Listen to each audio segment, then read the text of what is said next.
In most missing person cases, the individual who has disappeared is found relatively quickly. It's usually only a few days or weeks at most before the missing person is located and reunited with their worried family and friends. The longer a person is missing, the less likely a happy outcome is.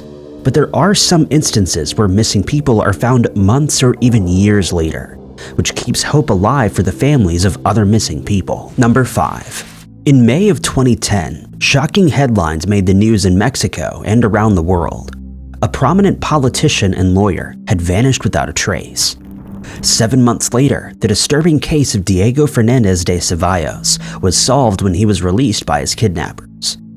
Fernandez de Ceballos was 69 years old at the time of his abduction. He'd been involved in politics since the 1950s, when he joined Mexico's National Action Party. In 1994, he stood as a presidential candidate. Even though he lost that election, he remained a prominent member of the party, and part of its success when a PAN candidate took the office in 2010. He was also a lawyer, and his firm had many connections to the government. By 2010, he was one of the biggest names in Mexican politics. Mexico had a growing problem with kidnapping at the time. Everyone from wealthy individuals to ordinary people trying to catch a taxi were in danger of being kidnapped for ransom. This led to wealthy individuals purchasing chips that could be installed just under the skin to track them if they were abducted. Fernandez de Ceballos had one of these chips, but there was a perception that he was too big of a figure to kidnap. There were political kidnappings before and around the time of Fernandez de Ceballos' disappearance. Not everyone who was taken for ransom. Shortly before Fernandez de Ceballos' disappearance, a mayoral candidate and his son had lost their lives in an attack after the candidate failed to step down. It seemed like things between the government and the organized crime gangs had reached a boiling point. But even with this, it still seemed unbelievable that someone would target anyone as prominent as Fernandez de Ceballos. The politician was alone as he drove to one of his properties in Pedro Escobedo, located in Querétaro, on May 14th of 2010. The night watchman at the property had been told to expect him that evening, but nobody arrived. Over the next few days, news spread that Fernandez de Ceballos was missing. He hadn't been seen by his family or coworkers, but there also hadn't been any ransom demands or indications that he had been kidnapped. His vehicle was later located, and the police reported that there were some signs of a violent altercation. Scissors were found near the vehicle, and signs that Fernandez de Ceballos had been wounded in some way. Countless law enforcement officers were sent to the site. They combed through the surrounding fields, looking for any sign of the missing person. The disappearance made headlines around the world. There was no doubt that this was not a voluntary disappearance. Someone had taken him, but the mystery was who, and possibly just as importantly, why. Some suspected the guerrilla group, the Popular Revolutionary Army, was responsible for the disappearance. They believed that this was entirely political in nature. Others thought that this was simply the battle between the government and the criminal organizations escalating. The government, led by Fernandez de Ceballos' party, had declared a war on these organizations, and kidnapping someone so prominent may have been a way to send a message. But then President Felipe Calderon believed that there were easier ways to send a message to him. He described it as a sensitive case. For the family, the most hopeful possibility was that this was simply a kidnapping for ransom. Just over a week after the kidnapping, the Fernandez de Ceballos family asked for government organizations to take a step back from the investigation.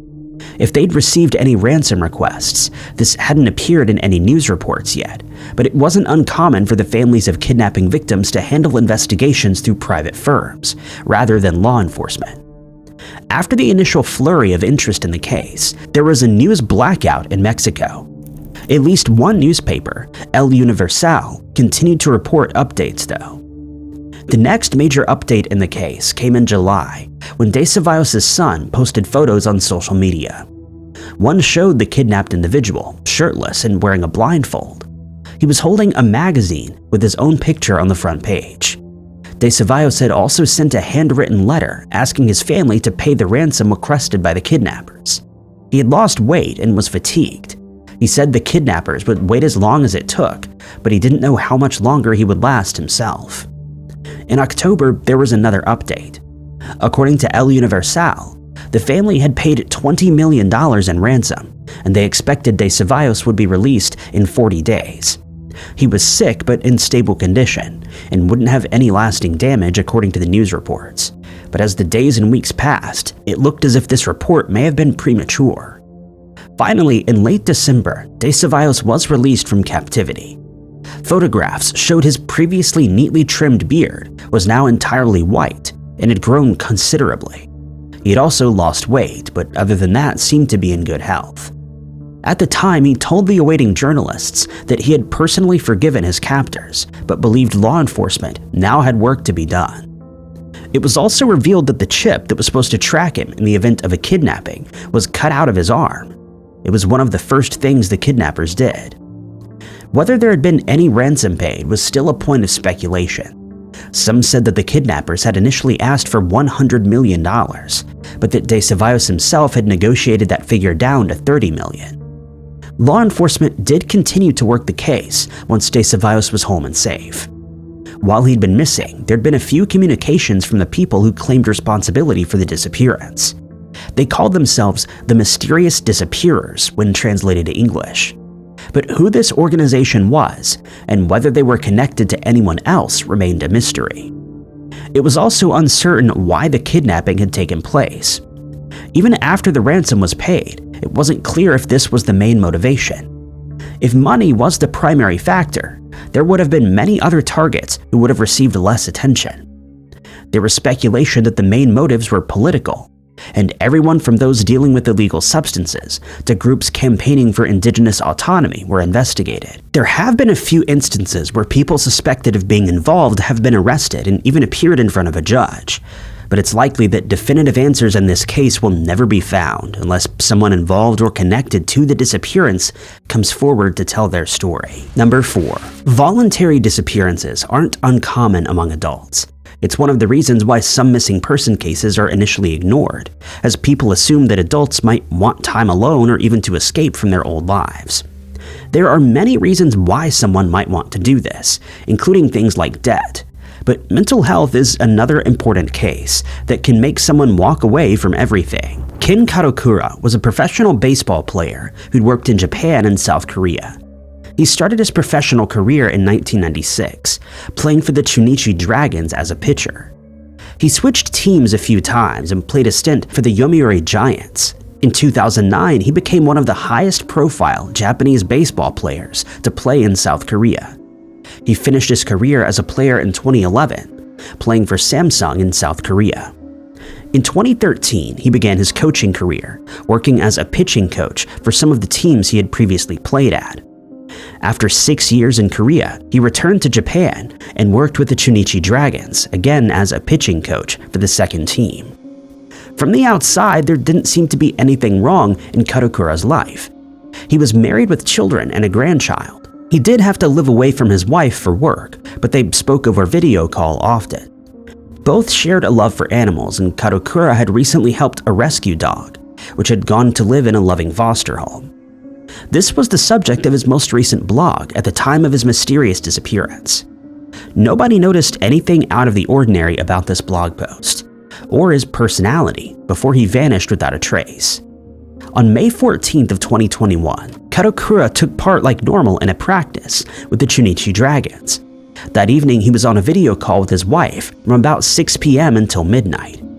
According to her, they talked about the steak he had had for dinner, their daughter's school, and their grandson. She also said he looked normal. Kadokura was normally up at about 6:30 a.m. for work, so it was strange when his son woke up to find the house empty at 5 in the morning. Kadokura had left behind his cell phone, bag, and wallet, and left no indication about where he was. He didn't show up for work, which the team found extremely strange. They tried calling his family, but they hadn't seen or heard from him either. When there were still no signs of him by the following day, Kadokura was reported as a missing person. His family reported him missing to the Aichi Prefecture Police, as this was where he was staying for work. The disappearance didn't get much attention until May 26th, over a week after Kadokura was last seen. The baseball team received a handwritten resignation letter in which he apologized for how sudden this was. It was dated to the 15th but postmarked on the 20th. The letter wasn't sent from the Aichi prefecture but Yokohama City, where he lived.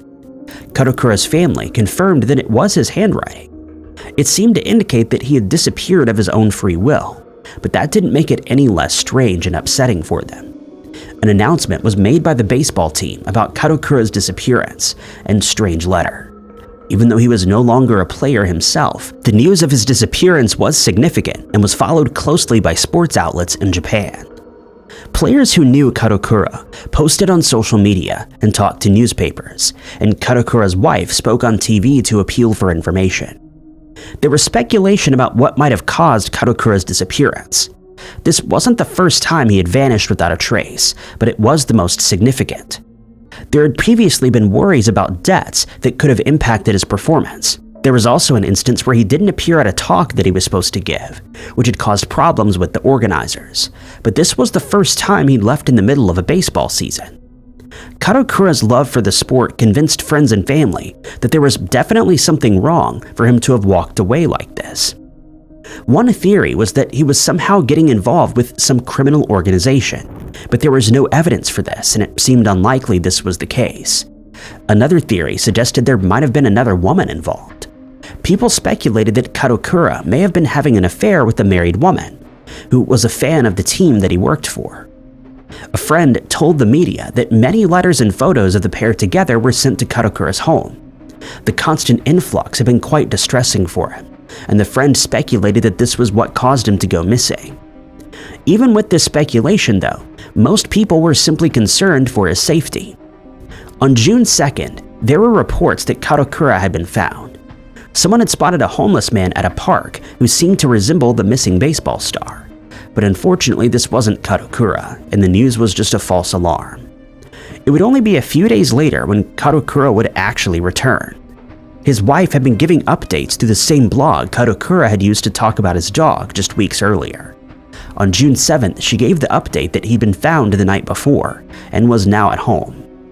At the time, it was revealed that Kadokura had disappeared due to mental health reasons. Only a few details about his time away from home were revealed. One of these was that he'd been staying at an internet cafe. Over the next few weeks, Kadokura disappeared from the family home a few more times. These didn't receive as much media attention, and it's believed he stayed with family members at these times. When he was first found, Kadokura's wife told the media that she and her family were still awaiting an explanation for his disappearance, but they were giving him time to properly recover. Kadokura himself apologized for the upset that he caused on his YouTube channel in August of 2021, and he withdrew from the limelight. In 2024, he explained a little more about his disappearance to the Friday digital outlet. He addressed the speculation that there had been another woman, denying that there had ever been any involvement with her. Kadokura also said that he wouldn't have left baseball for personal reasons alone. In the interview, he talked about how he felt responsible for guiding young players in their careers, but he felt as if he couldn't communicate issues properly. He was also keen to get players from the second team to the first, and the pressure of that, combined with personal problems, caused the mental health issues, which led to his disappearance. Number 3. On August 13th, 2024, the family of Ryan Borgward reported him as a missing person, beginning a terrifying journey. They were hoping for good news, but the initial signs in the investigation suggested that it would have a tragic ending. None of them suspected what had actually happened. Borgward was 44 years old at the time of his disappearance. He lived in Wisconsin with his wife Emily and their 3 children, and owned a woodworking company. His life seemed ideal. In the summers, he would often take the children kayaking and seemed to enjoy the outdoors. The last time his friends or family heard from him was August 12th. He'd gone to Green Lake, the deepest body of water in the state, to go on a solo fishing trip. It was nothing out of the ordinary, and Emily didn't think she had any reason to worry about her husband. At 10:45 p.m., she received a text message from him to let her know that he was heading back to shore. The next morning, Borgward still wasn't home, and Emily contacted the police. It wasn't long before the police located Borgward's vehicle parked near the Dodge Memorial Park on the southwest side of the lake. There was no sign of any struggle near the vehicle, and it didn't look as if he had returned after his fishing trip. A search of the lake would confirm that. During the first search, the team found his overturned kayak and life jacket. Later searches would turn up his fishing rod and tackle box, which still had his phone, wallet, and car keys inside. The obvious answer was that Borgward had gotten into trouble on the water, and it seemed unlikely that he was still alive. Even though a rescue was unlikely, search teams continued to look over the lake to find any trace of him. The police used drones and sniffer dogs to try to locate him. After the official search was called off, the community continued to try to find answers for Emily and the couple's children. Emily kept the public informed with social media. She had to go back to work but continued to raise money to help provide funds for the search teams. One way she did this was through selling t-shirts with the phrase "faith over fear" on them. A volunteer group called Bruce's Legacy spent weeks going over the lake with sonar equipment. The group is based in Wisconsin and specializes in finding the remains of people who go missing in water. This is primarily through side-scanning sonar, which allows them to look under the water and spot things on lake beds. Bruce's Legacy searched every inch of the 1,500-acre lake for any sign of the missing man. The organization's founder later described waking up in the middle of the night and going over sonar images because he was desperate to find Borgward and bring closure to the family. When no trace of Borgward was found, the police began to suspect something else was going on. They thought that they would have found his remains by now and were convinced that he wasn't in the lake. It then came to their attention that someone had used Borgward's passport to enter Canada on August 13th, the day after he vanished.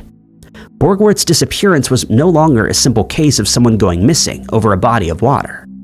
When the police began to investigate the man himself, they discovered the case was far stranger than they had first expected. Borgward's wife was able to hand over his passport. He'd apparently left it behind, as he would have no need for it on the fishing trip. But the police discovered he'd recently reported it missing and had ordered a new copy of the document. This was what he had used to disappear. Going over his other belongings, investigators found the hard drive of his laptop had recently been replaced. That didn't stop the police, and they soon found more clues about his disappearance. He had recently transferred funds to a foreign bank account and altered the email address attached to that account. They found a photo of his new passport on the laptop and discovered that he had taken out a $375,000 life insurance policy on himself. The most critical piece of evidence, though, was communications between Borgward and a woman in Uzbekistan. In November, almost 3 months after he vanished, the police announced that they believed Borgward was still alive and had faked the entire situation. They had told Emily of this revelation about a month later, but needed to keep quiet as they gathered as much information as they could. She had no knowledge of the plan beforehand and hadn't been involved. In a press conference, the police revealed that they thought Borgward was living somewhere in Eastern Europe and asked for him to contact them or his family to let them know he was okay. It was unlikely that he would face any criminal charges, although there is a chance he could face obstruction charges, and the police may charge him for restitution for the money spent during the search effort. News of Borgward's scheme made headlines around the world, and people contacted the police with tips when they believed they spotted the missing man. Many of these concerned a man from California, who was featured in a viral TikTok video, but the police confirmed that this wasn't Borgward. Only a few days after the press conference, the police were contacted by a Russian-speaking woman who knew Borgward. Whether or not this was the woman from Uzbekistan was unclear. Borgward himself contacted the police via email and sent messages back and forth with local law enforcement, telling them how he had made his getaway. He explained that he had taken a child-sized inflatable raft onto the lake, as well as the kayak. After sinking the kayak, he paddled back to shore where he had stored an e-bike. Borgward used the bike to travel to Madison, where he caught a bus heading to Detroit. From there, he took a bus to a Canadian airport and flew to his current location. He claimed he didn't expect people to search the lake for so long and thought they would have just determined that he had passed away. Borgward didn't even reveal the country where he was currently living, but did send a video to the police to serve as proof of life evidence. In it, he gave the date as November 11th and explained that he was safe and not in any trouble. Whether or not his journey was exactly what happened is unclear. But it doesn't seem as if the police are looking for any kind of accomplice who may have helped Borgward reach Canada. The The police also haven't shared the motive he gave for his disappearance. While there was plenty of speculation online about the woman in Uzbekistan, the police simply said that Borgward had personal reasons and thought that this was the right thing to do. Even so, the police have urged him to return home for the sake of his children. Number 2. Sam Banastic went missing in the Canadian wilderness just as winter began to take hold. As the weeks wore on, it seemed unlikely that he would ever be found. But after 50 days as a missing person, Sam emerged from the wilderness, frostbitten and weak but alive. The ordeal started on October 7, 2024. According to his mother, Sam had recently returned from a trip to Europe and was feeling restless. He planned a camping and fishing trip to the Red Fern Lake Trail with hopes of catching an Arctic grayling. Sam's mother was worried about him going into the wilderness alone. He had hiking and campaign experience, but she was still worried about the trip. The park's website warns visitors that the area is extremely isolated and weather conditions can change quickly. But Sam assured her that there would be plenty of other hunters and campers in the region, and he wouldn't be alone. Car problems meant Sam had to delay the start of his trip, and it was already starting to grow cold when he finally headed off. Sam was still unworried.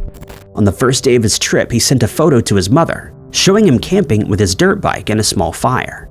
It was the last time anybody would see or hear from him for almost 2 months. Sam's trip was only supposed to be 10 days, so when October 17th came and there was no sign of Sam, his parents started to worry. 2 days later, they reported him as a missing person to the authorities. Sam's mother contacted local fishing and hunting groups on social media to ask if anybody had seen or heard from him. She discovered the region wasn't as busy as Sam may have hoped. There had been one sighting of him with his dirt bike at the trailhead, but nothing that could explain his disappearance.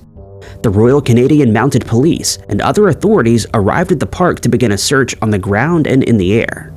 It was then that his family learned just how dangerous the terrain was.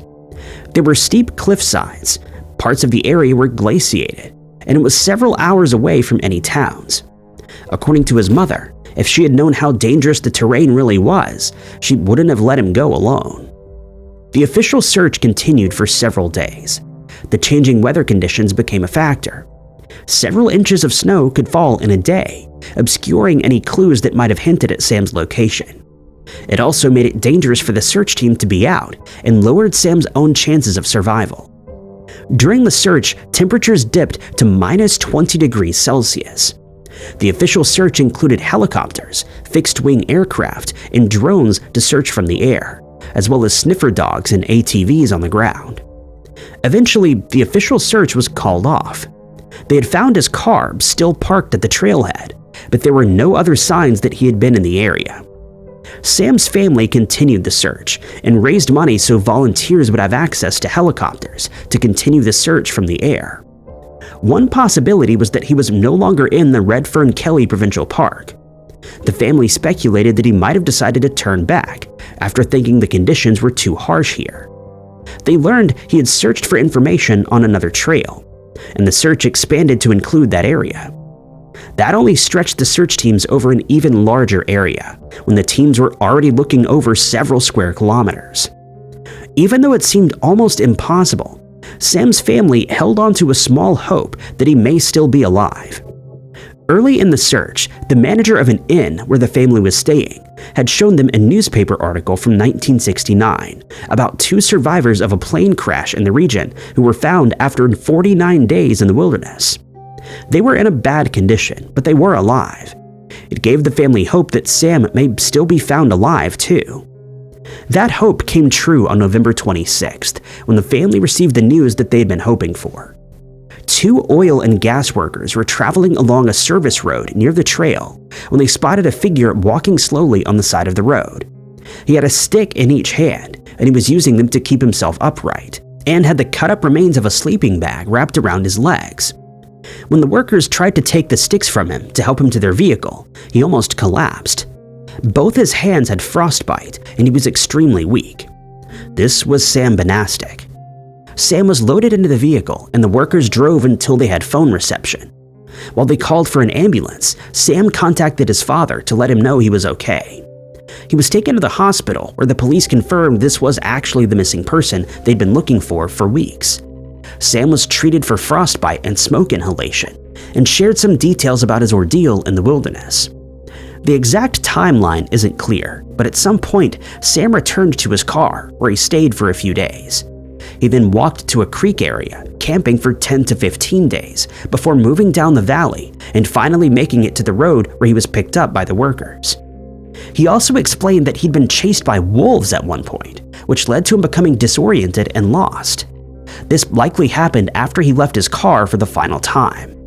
One of his shelters also caught fire, which led to the smoke inhalation and irritated eyes, which had to be treated at the hospital. During the search, the police had issued releases, which stated that Sam had a tarp, a black Osprey backpack, and other camping supplies. While this was the case, Sam clearly wasn't prepared for just how cold and harsh the conditions would be. The sleeping bag had been cut up to use to keep his legs warm in the below freezing temperatures, but Sam didn't have any shelter. The camping supplies also included a limited amount of food. Considering that Sam only expected to be out on this trip for 10 days, there wasn't enough to last his entire ordeal. Remarkably, he managed to make most of the food last about a month, but revealed that he spent the last 2 days of his ordeal with only a jar of peanut butter to use for food. Peanut butter is a very calorie-dense food, and this was enough to keep him alive until he was found. Sam was released from the hospital after a few days and is now recovering at home with his family. Number 1. On September 3rd, 2019, Michael Fernandez left his mother's home in Hamilton, Canada, before vanishing without a trace. For 4 years, the family searched for answers to this personal mystery before Michael was finally found. Michael was 40 years old at the time of his disappearance. He was one of 5 siblings and part of a close-knit family. His sisters described him as the life and soul of the party. He was extremely extroverted and liked to have a good time. At school, he played sports and considered a career in art. Michael ended up working in the family's home renovations and real estate business. His parents had built the business from the bottom up, after arriving in Canada decades earlier, having migrated from Guyana. Michael kept his interests in sports, playing soccer at Soccer World. He also visited dance clubs with his sisters. It was rare he went a day without talking to any of them. But the past few years have been difficult for Michael and the entire family. In 2017, he was attacked at an event and suffered a knock to the head. There didn't seem to be any lasting damage at the time, but shortly after, Michael's family noticed his personality had completely changed. Michael became more introverted and withdrawn. He would talk to himself, slept in a lot, and didn't care about his appearance. According to family members, he moved into his parents' basement and rarely saw the light of day. There was also a more violent streak, which grew around the same time. The neighbors gave him the nickname of Rant because they could sometimes hear him shouting. Some compared it to the story of Dr. Jekyll and Mr. Hyde, considering how much Michael had changed from who he was before the personality change. Michael wasn't acting like himself at all, and his family didn't know what was wrong. On multiple occasions, they tried to get him seen by mental health professionals, but each time he was tested, they determined there was nothing wrong with him. In mid-2019, Michael was held at a hospital for a few days, but he was then released. This was shortly before he vanished. Michael was last seen by his mother as he left her home in the Stony Creek area on September 3rd. It's not clear what his family thought he was going to be doing that day, but they expected him to come home that evening. This didn't happen, and the family tried to report him missing, only to be told that they needed to wait 48 hours. This wasn't and never is true, and that delay cost investigators valuable time. The first 48 hours are the most important in a missing person case, and the chances of finding someone rapidly decrease the longer that they're missing. When investigators began the search for Michael, they were already on the back foot. There was little media attention on the case, but the family continued to push to raise awareness. Eventually, it emerged that Michael had been spotted in Toronto 2 days after he was last seen by his family. On September 4th, he was picked up by the police after getting into a fight with a homeless person. He was charged and held overnight, then released the following day. When he didn't show up for a court appearance, an arrest warrant was issued. The discovery moved the missing person case to Toronto. It was believed that Michael may have been living among the city's homeless population. Michael stood at over 6 feet tall, and his family were confident that he would stand out. For months, Michael's family visited Toronto with photos to appeal for information. There were many alleged sightings, but none of them could be confirmed. The family also heard rumors about things that might have happened to him. At one point, someone claimed a psychic had told them that someone had taken Michael's life, but there was no evidence that this was the case. No sign of Michael could be found, and the family grew frustrated about the lack of publicity his case was receiving. Other missing person cases in the area had gotten national attention, but Michael's case was more limited. Many people in Toronto hadn't heard about the missing person case at all, which meant that there could have been valuable information that nobody realized was important. The family issued a reward of $25,000 for information, and his case was featured on the TV show Never Seen Again, which brought some awareness to Michael's disappearance. A group that helped Michael's family was the Please Bring Me Home charity. The organization is based in Canada and is focused on taking and following up on anonymous tips across the country and into the United States. Even with help from the organization, there was no sign of Michael until May of 2023. The organization used photo recognition technology to help their search. A hit came up when a police mugshot from Florida was uploaded. The mugshot showed a homeless man who did bear some resemblance to Michael. After working with another nonprofit organization and the police in the US, the team was able to compare the fingerprints of this man to those on file in Canada. They were a match. This was Michael Fernandez. Michael had been picked up in Florida after a violent crime in which he attacked a woman. He was seen carrying with him 2 backpacks, a sleeping bag, and a few personal items which included ID cards from Canada and Mexico. He gave his name as Esha Beelzebub Nadopa. After the police confirmed that this was the missing Canadian, Michael's family were informed. They had no idea how he had gotten to Florida or why he was there. They also didn't know how to approach the situation and didn't want to scare Michael off again. But some family members traveled down to Florida when Michael was in court for the attack he had committed. In court, he had no recognition of his family and didn't seem to know who they were. He also didn't respond to the name Michael Fernandez. As part of the process, he saw a mental health professional who confirmed that he wasn't fit to stand trial.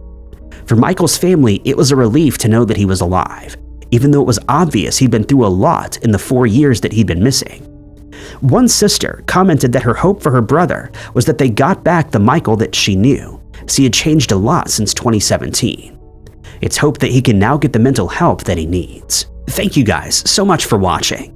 If you liked this video, be sure to hit that like button. Also, don't forget to subscribe and click that notification bell to keep up to date with all of our future uploads. But my name is Ty Knotts, and I'll catch you guys in the next video.